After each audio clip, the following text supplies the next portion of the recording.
This one, at least it's a little thing. I'm just gonna leave them on a second. Let me check. Yeah, I can turn them off when I can make sure Let they're. me have 4. Oh wait, it's not. Yeah, I got feedback. Yeah, the batteries.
Good morning, everybody.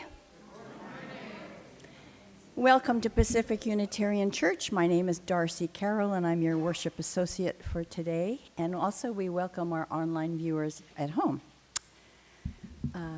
Happy Labor Day. Did you know that Labor Day is the only national holiday that we have that has no ritual attached to it? And it was actually formally declared and signed into law as a law in the 1880s and the 1890s. Does anybody know who the president was who signed it into law? Well, I'm not saying you were around in the 1880s or 1890s. You might know the name. No. Good guesses. Grover. Yeah. I don't know that. This church is an inclusive community, opening and accepting of all creeds, races, sexual orientations, and gender identities. We have a lovely lunch always happening out on the patio. If it's your first time here, anyone, then it's free today. It's on us. We have religious education for the younger kids, and the really younger kids, we have daycare if needed for the littles. We have a couple of announcements, a few announcements actually. On September 9th, we're going to do postcarding out here on the patio for voting. This is in terms of Virginia voting. That's from 2 to 6 p.m. on September 9th, which is a Saturday. On September 16th, we're really looking forward to the ordination for Chloe. That's going to be a ceremony and a party. That's at 3 p.m. on the 16th, which is a Saturday. And then on the 17th, Sunday the 17th, after church, we have a potluck, which Andy Kistner is here today. Andy Kistner is heading that. I want to mention that those spam emails, if you're seeing any of those spam emails, it's a phony baloney thing, like it's coming from Chloe asking you for gift cards or money or something like that. Don't pay any attention to that. It's nonsense. And lastly, our board positions have now been defined, and we have 2 co-presidents this year. Andrea Matson-DeKay and Jill McKenzie have stepped up to be co-presidents. Yeah.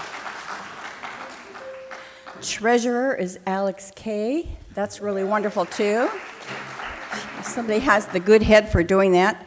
And Karen Miracle is going to be secretary. And the other members still stand: Amy Pham, Bob Green, Frank Adams, Jabbar Stroud, and Kimberly Prado Store. So thank you, you guys.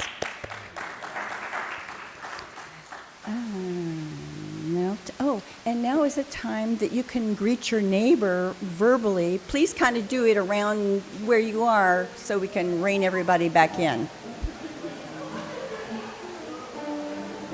Gary and I were on the same page, lighting the candle. Oh. Thank you.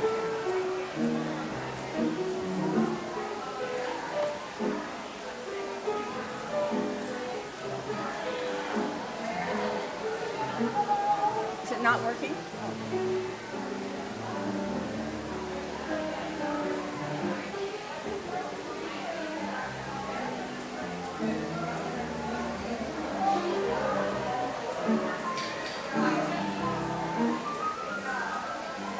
Yes.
Okay, please take your seats.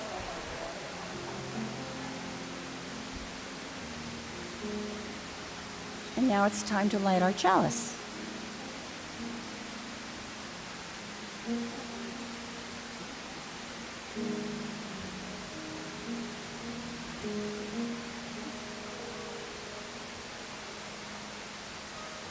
We light our chalice this morning to find inner peace, love for each other, and faith in ourselves. Also to be welcoming to whoever we meet and kind to all living creatures. So gather around this light of hope as we share this time together. Our chalice is lit. Good morning, everyone. My name is Chloe Briede, and I'm the interim minister here at Pacific Unitarian Universalist Church. Happy Labor Day. Thank you for the history lesson, Darcy. I did not know that. There was another announcement that I wanted to make quickly. There's no lunch packing tomorrow if you usually pack lunches. No lunch packing because of the Labor Day holiday. And then also the senior covenant group on Tuesday is canceled due to some illness among members. So no lunch packing on Monday or Tuesday senior covenant group. Take those off your calendar. Our opening words today come from Gordon B. McKeeman. Ministry is all that we do together. Ministry is that quality of being in community that affirms human dignity, beckons forth hidden possibilities, invites us into deeper, more constant, relevant relationships, and carries forward our heritage of hope and liberation. Ministry is what we do together as we celebrate triumphs in our human spirit, miracles of birth and life, wonders of devotion and sacrifice. Ministry is what we do together with one another. In terror and torment, in grief, in misery and pain, enabling us in the presence of death to say yes to life. We who minister speak and live the best we know with full knowledge that we will never quite be enough. And yet we are reassured by lostness found, fragments reunited, wounds healed, and joys shared. Ministry is what we all do together. Our opening hymn this morning is As Tranquil Streams. And if a little bit of history, because that's what we're doing this morning, I think. It was written in 1933 as the Unitarian and Universalists began to share a hymnal called Hymns of the Spirit. And it was a song that was meant to sort of talk to this new relationship that was being built between the Unitarian and Universalists, and then their eventual merger in 1961. So as tranquil streams, you can imagine two faiths coming together. You may rise in body and spirit.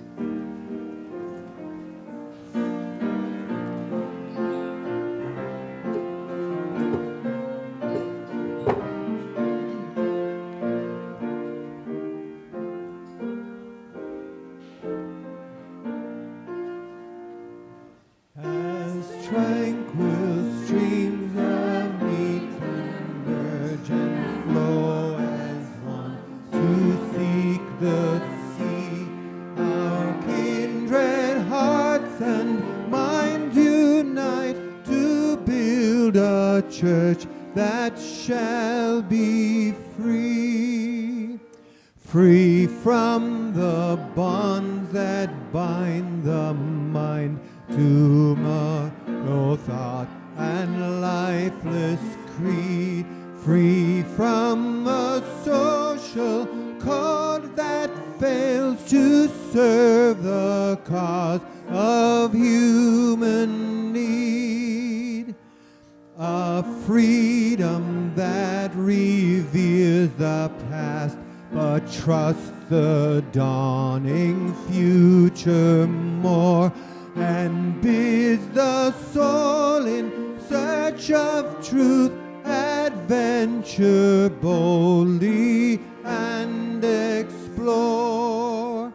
Prophetic church, the future waits your liberating ministry.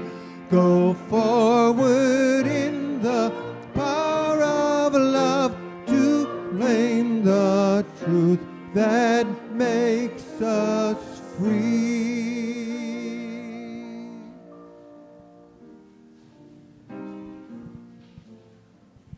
Now that you know the story, it's pretty obvious, right? What that hymn is about. So Carolyn's going to do our Time for All Ages. Thank you, Carolyn. Kids of all ages, please join me.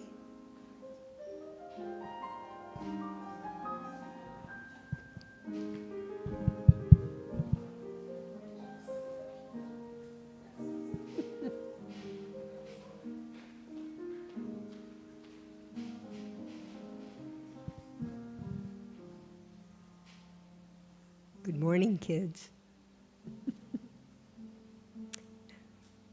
This is a story called A Voice and a Vote by Janine Grossmeyer. So, and you can watch up there, when Olympia Brown was a little girl, girls weren't supposed to whistle. Guess it was unladylike. Girls weren't supposed to climb trees or run fast or catch frogs. But Olympia did. She did all those things, and more. You can do whatever a boy can do, her mother and her father told her. And Olympia knew it was true. She climbed trees and ran fast and caught frogs, and when she was in school, she answered the teacher's questions loud and clear. Little girls ought to be quiet, said one lady in town. Little girls ought not to make themselves heard. but Olympia did. She had a voice, and she was going to use it every day. When Olympia Brown was a teenager, young women weren't supposed to go to college. Young women weren't supposed to leave home to go off and learn complicated things. But Olympia did. She did all those things and more. Olympia left home and went to Antioch College. She went to class and studied and learned all kinds of complicated things. Young women ought not to be in college, said one professor at that school. But since they are here, they must read their reports. Young women ought not to give speeches from memory like the men. But Olympia did. When it was her turn to present her report, she rolled up the papers in her hand and she said, each and every word loud and clear. Olympia Brown had a voice, and she was going to use it every day.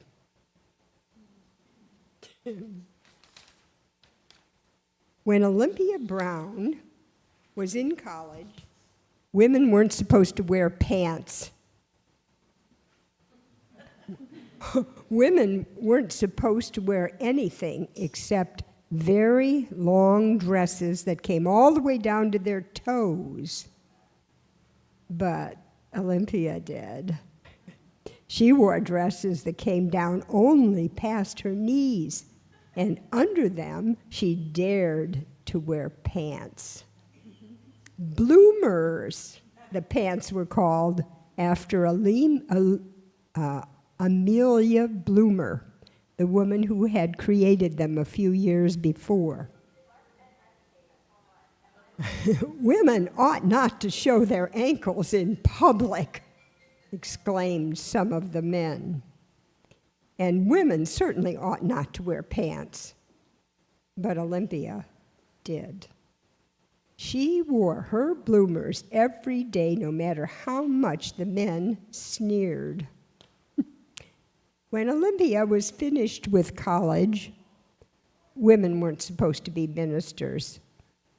Women never stood up in front of a congregation and talked about God. But you guessed it, Olympia did. She did all those things and more. Olympia graduated from the Theological School of St. Lawrence University in 1863. And she was ordained as a Universalist minister in June of that year, the second woman ever to be officially ordained by that church. She became the Reverend Olympia Brown. Women ought not to speak in public, said a minister at that time. Women ought not to take the pulpit or discuss the nature of God. But Olympia Brown did.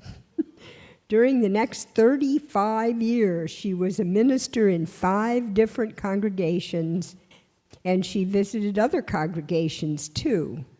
She took the pulpit in every single one, and she spoke on the nature of God and love, and did an excellent job. Olympia Brown had a voice, and she used it every day.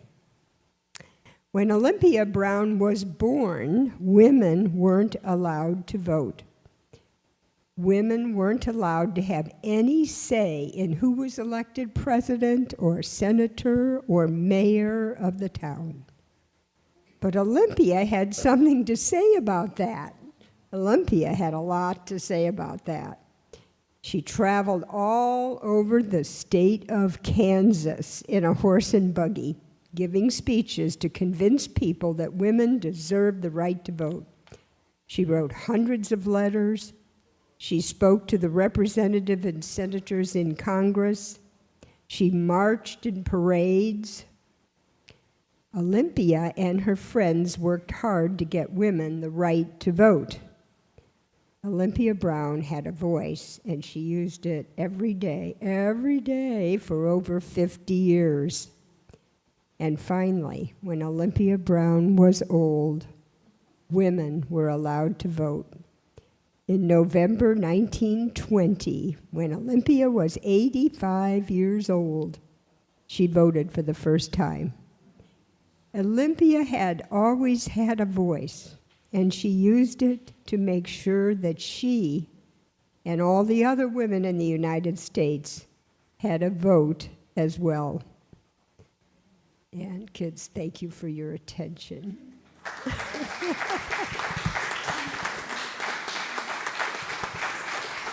Now sing you out. As we leave this friendly place, love gives light to every face. May the kindness which we learn guide our hearts till we return. Now is the time in our service when we share our joys and sorrows, our joys and concerns with each other. These are important milestones in our lives, like graduations and big joys, and times of sorrow, maybe the passing of someone we loved, or other things that have brought sorrow to our lives. When we share these things with each other, they are held in community, held by those around us in love. So we now enter into a time of sharing our joys and sorrows.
last candle for all the joys or sorrows that are unspoken and in your heart.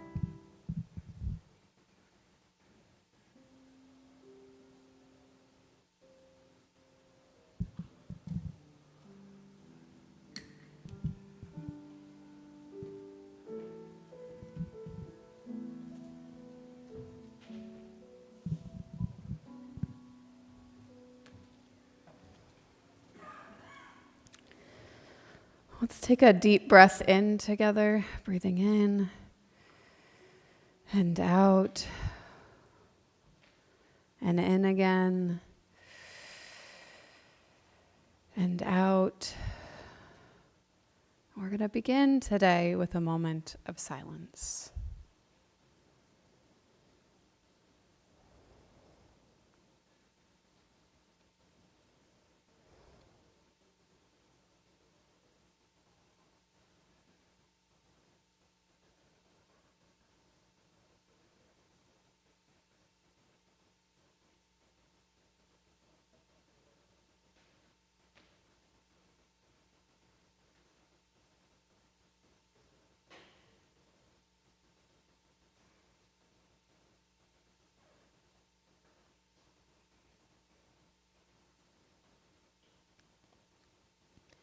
If you would join me for this in this prayer by the Reverend Kristen Schmidt. Breath of life within, among, and beyond us. We give thanks for this new morning, for the promises each new day brings, for the love and support of friends and loved ones, both among and beyond those gathered here today.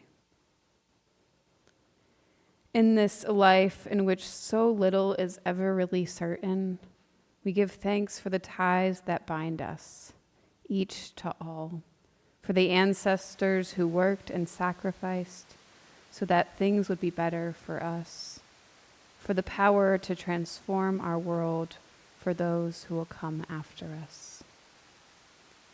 This morning we hold tenderly the joys and sorrows from among this gathered community. Those who've been lost like great aunts, and those joys like trips to Chicago. And to them we add the joys and sorrows of the world, from devastating fires to continued struggles for democracy. This Labor Day is a time of remembering and reflecting, a time of truth-telling, a time to commit to righting our relationships, not just with one another, but with work and with the earth. Deliver us not only from systems of exploitation and unsustainability, but from the limits of imaginations made small by those who stand to lose so much when the day of equity comes.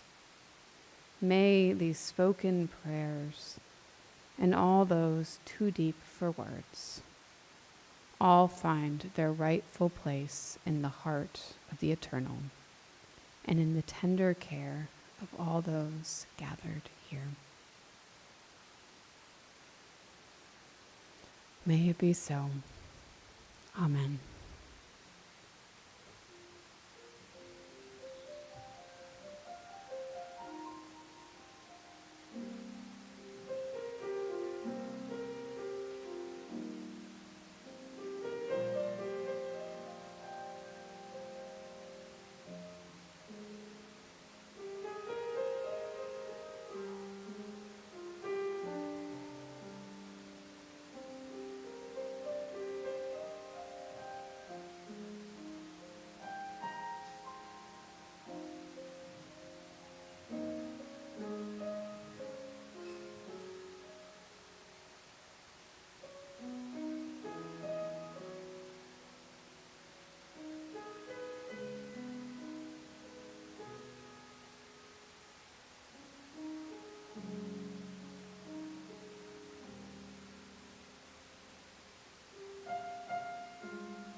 in a bit of spiritual serendipity, Chloe handed me this reading to do that's by Olympia Brown, who Carolyn shared with us about, Reverend Olympia Brown, about faith. Briefly, last night I got home kind of late. It was still just light enough to take my doggie for a walk. It was almost getting dark. Took her out, and somewhere on the route, when it did get dark, my key must have fallen off my wrist. And stupidly, I'd not brought my phone with me. I always bring my phone, but I didn't have my phone. So there was nobody home, nobody to call. It's getting dark. I have my dog with me. And so I have some Egyptian neighbors next door, a very lovely, sweet family, and they were up. They're a Muslim family, which is germane to the story. And anyway, I don't need to tell you all the details. I've finally gotten my house after much ado, but they bailed me out. They really helped me. And I sat and chatted with them a little bit about the Muslim faith and when they went to a mosque and different things. And he asked me about what Unitarianism, and I gave him a little elevator speech, best I could. And then I told him that I grew up Catholic but left when I was 18, and he looked so sad. This is the father. He looked so sad, and he said, "Oh, you lost your faith." Yeah, and I thought a minute, and I said, "Actually, I didn't lose my faith. I lost my faith in Catholicism, you know." And then he kind of got it. Anyway, so here's the reading that Chloe gave me by Olympia Brown. Stand by this faith, work for it, and sacrifice for it. There is nothing in all the world so important as to be loyal to this faith, which has placed before us the loftiest ideals, which has comforted us in sorrow, strengthened us in our noble duty, and made the world beautiful. Do not demand immediate results, but rejoice that we are worthy to be entrusted with this great message, that you are strong enough to work for a great true principle without counting the cost. Go on finding ever new applications of these truths and new enjoyments in their contemplation, always trusting in the one God which ever lives and loves. And now we will have our centering hymn, 396. I know this rose will open. You can remain seated. I know this road will open. I know my fear will burn away. I know my soul will unfurl its wings. I know this road will open. I know this road will open. I know my fears will burn away. I know my soul will unfurl its wings. I know this road will open. I know this road will open. I know my fear will burn away. I know my soul will unfurl its wings. I know this road will open.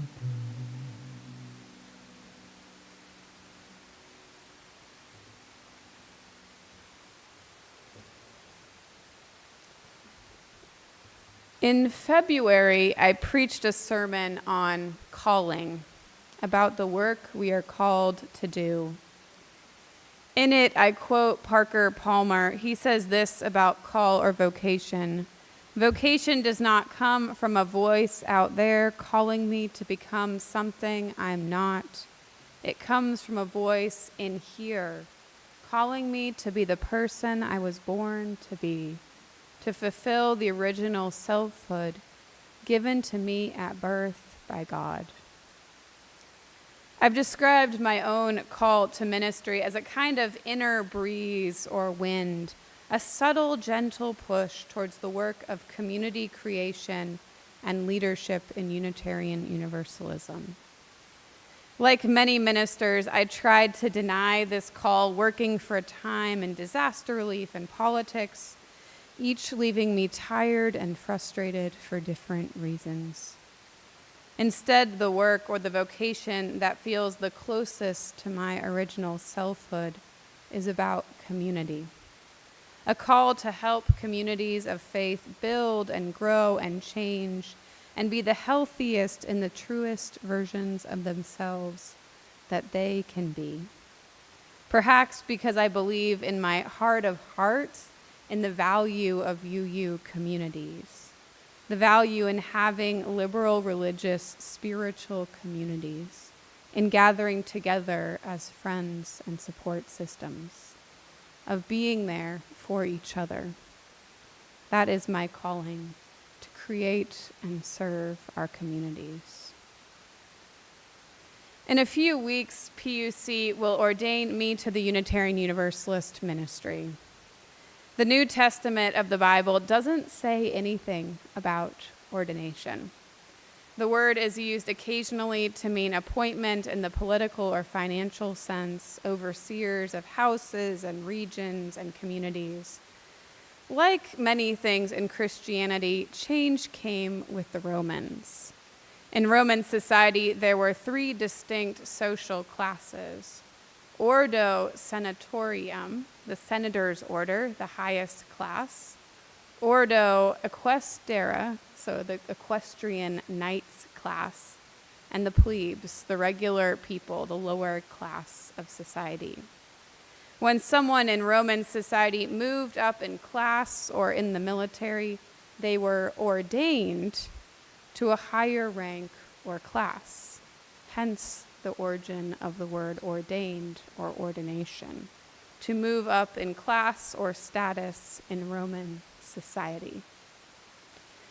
This also happened in pagan Rome. People who were ordained, or we might use the word appointed, to the priesthood to perform various rituals and even divination. They were special people who could work in the temples and discern the will of the gods. When the Catholic Church saw a need for unity and organization, they looked no further than their own society, ordaining bishops and priests and deacons to lead the church, presiding over the sacraments, and to be intermediaries between God and the people.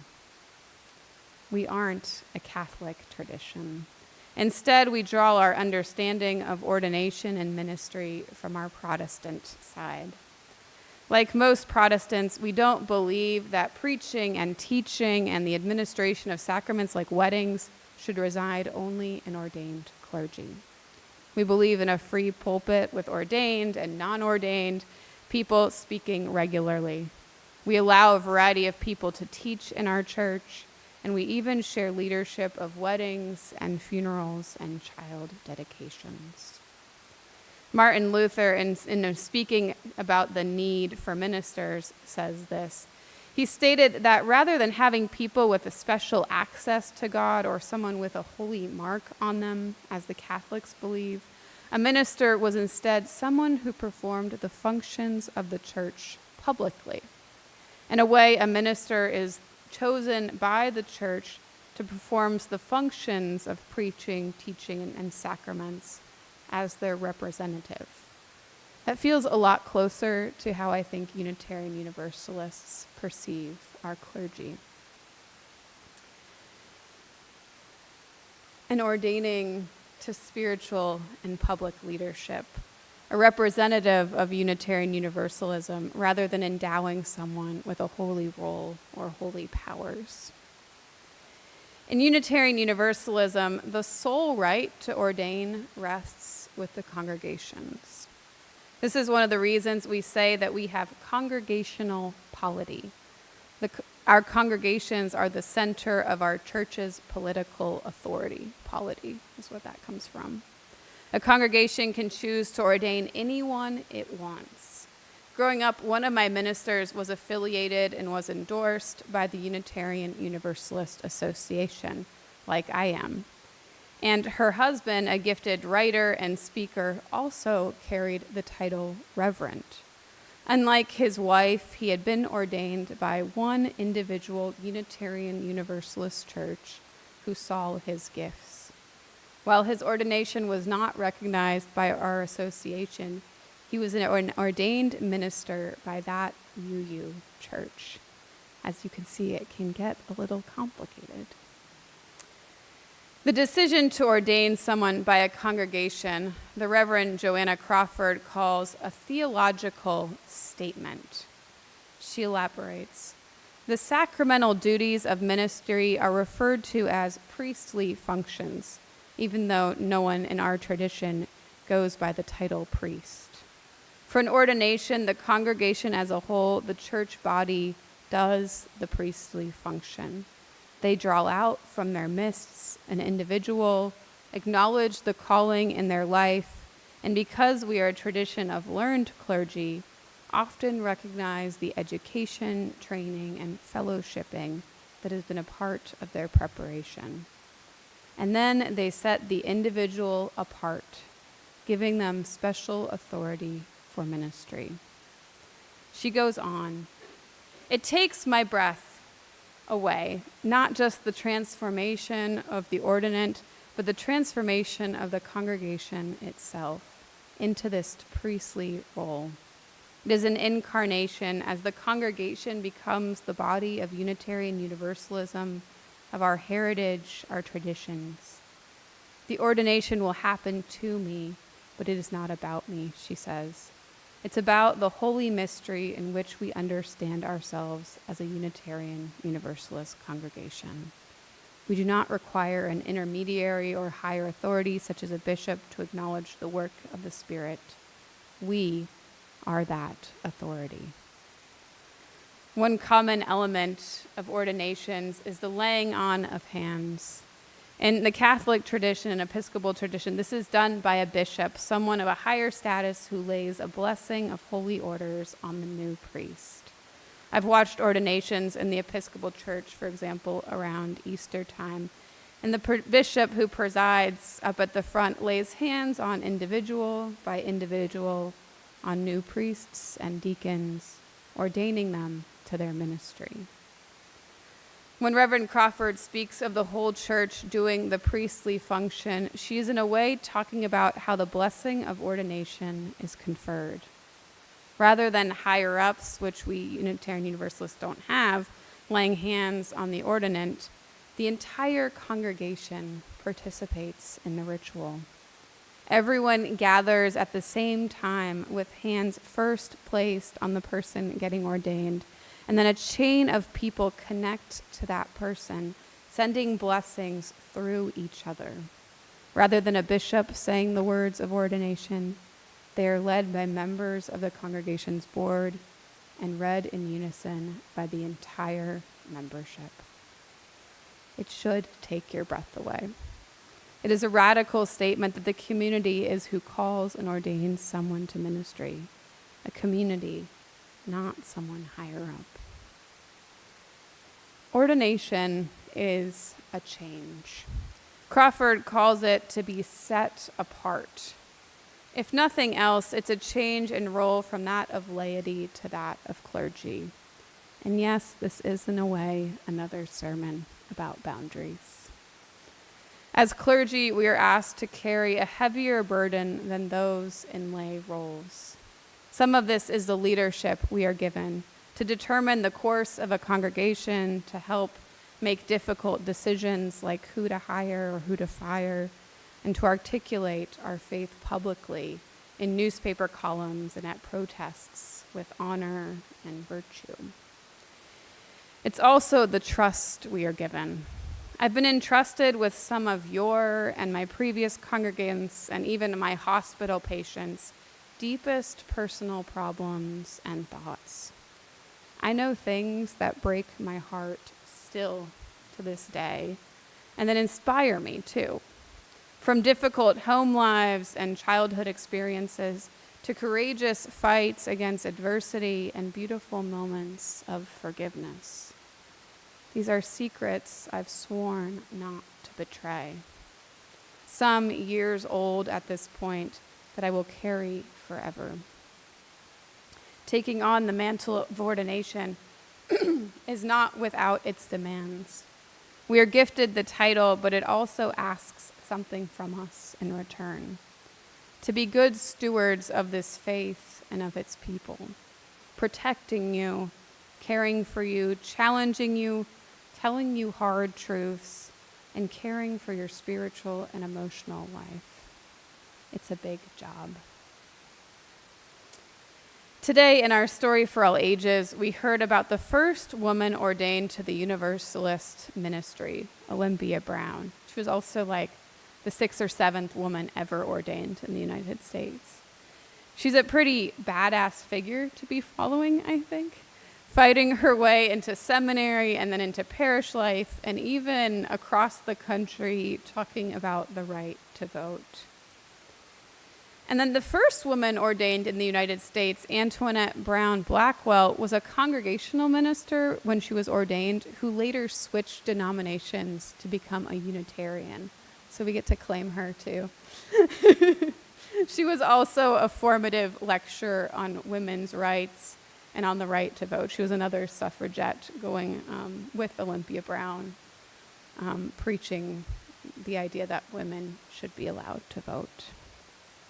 My previous congregation had the first ordained openly gay UU clergyman, and that was in 1979. And the first transgender person was called to a UU congregation in Oregon in 2002. Yeah. We are a tradition with a long line of firsts and a fierce bravery in calling people to ministry who have otherwise been shunned by society. It's a big legacy to carry.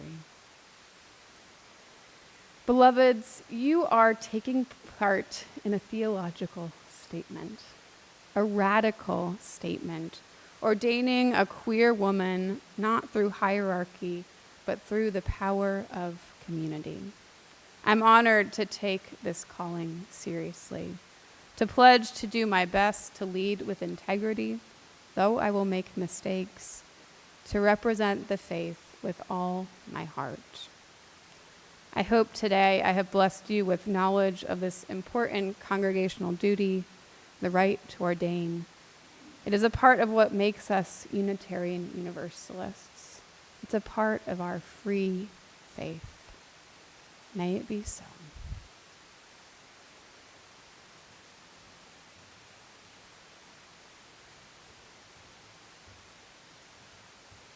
Now is the time for our offertory.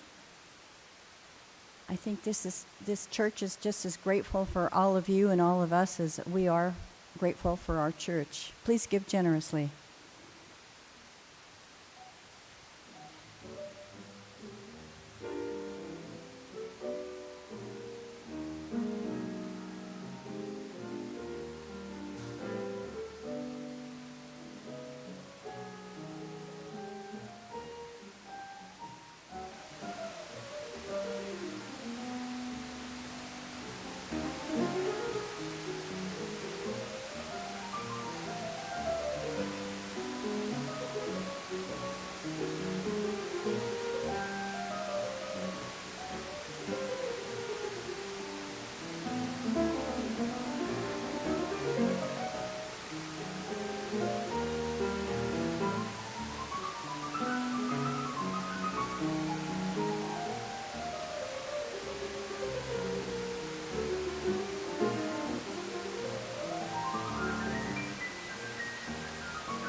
Would you please join me in the affirmation of gratitude? Let us be grateful when we are able to give, for many do not have that privilege. Let us be grateful for all those who share their gifts, for we are enriched by their giving. And let us also be grateful even for our needs, so that we may experience the generosity of others. And our closing hymn is 1024, When the Spirit Says Do. Rise as you're willing and able.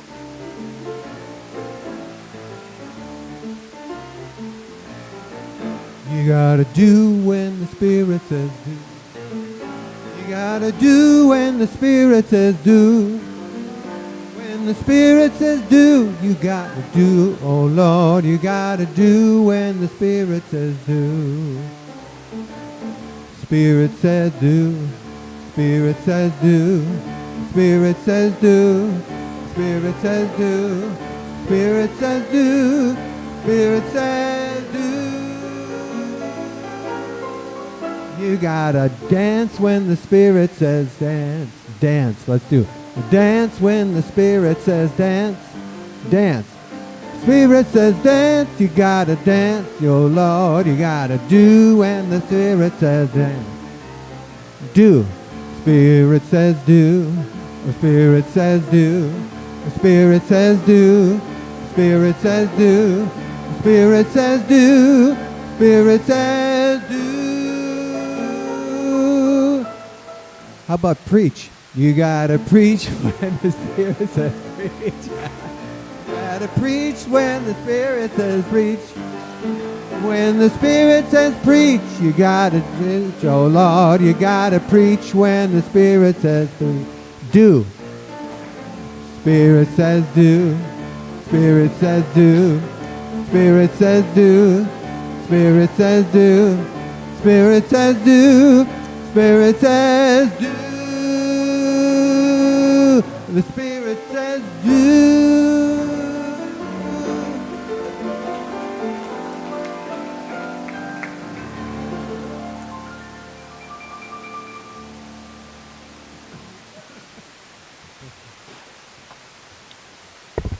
This church is dedicated to the proposition that behind all our differences, beneath all our diversity, there is a unity that makes us one and binds us forever together in spite of time and death and the space between the stars. We pause in silent witness to that unity. May the blessing of love be upon you. May love's peace abide with you. May love's presence illuminate your hearts, now and forevermore. So be it. Amen. Shalom. Salam. Namaste. And blessed be. And now our service truly begins. And our postlude is not correct in the order of service. It is going to be done by Gary Hart. So welcome, Gary.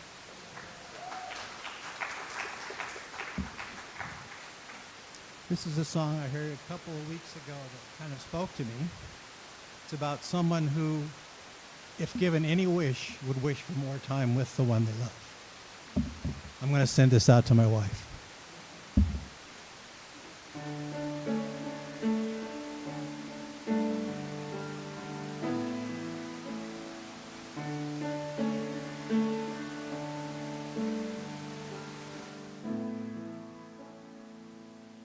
Last night I had a crazy dream. A wish was granted just for me. It could be for anything. Well, I didn't ask for money or a mansion in Malibu. I simply wish for one more day with you. One more day. One more time, one more sunset, maybe I'd be satisfied. But then again, I know what it would do. Leave me wishing still for one more day with you.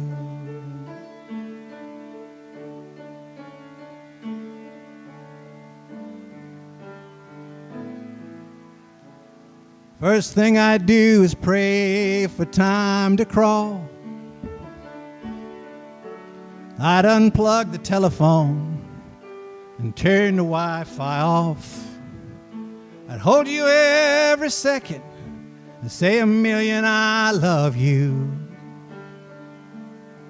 That's what I do with one more day with you. One more day, one more time, one more sunset, maybe I'd be satisfied. But then again, I know what it would do. Leave me wishing still for one more day with you. I know you didn't want to leave, but things just didn't go our way, and I know that I must grieve. I didn't see it coming, and one thing that's for sure, I'll always dream of one more day with you. One more day, one more time, one more sunset, maybe I'd be satisfied. But then again, I know what it would do. Leave me wishing still for one more day. Leave me wishing still for one more day. Leave me wishing still for one more day with you.